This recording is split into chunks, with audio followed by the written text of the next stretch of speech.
फणसाच्या तसं बघाल तर आमच्याकडे टोटल 86 जाती आहेत, जसं मी मगाशी पण सांगितलं.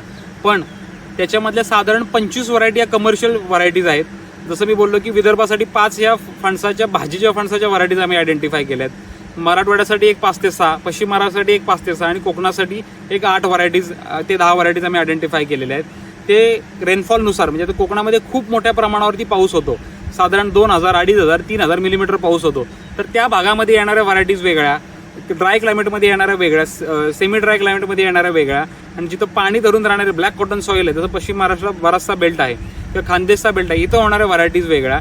आणि त्याचं आयडेंटिफिकेशन जर म्हणाल तर तसं आम्ही स्वतःची आमची डेव्हलप व्हरायटी हरिश्चंद्रा म्हणून व्हरायटी आहे, जी 1.5 वर्षात फळं देते, ज्याचा आतल्या गऱ्याचा रंग ऑरेंज कलरचा आहे. आणि ज्याला बाबा व्यावसायिकता दृष्टीनं बघाल तर खूप कमर्शियल चांगली व्हरायटी, 10 ते 12 किलोचं फणस, आतल्या गऱ्यांचा शेप युनिफॉर्म, फळाचा शेप युनिफॉर्म, अशा पद्धती ह्या कमर्शियलमध्ये त्याच्यामध्ये बऱ्याच आहेत. हनी जॅक आहे, व्हिएतनाम आहे, थायलंड आहे, नागचंद्र आहे, भैरवचंद्र आहे, अशा टोटल या 25 ते 26 व्हरायटीज आहेत, ज्या क्लायमॅटिक झोननुसार तुम्ही त्याचं कल्टिवेशन करू शकता.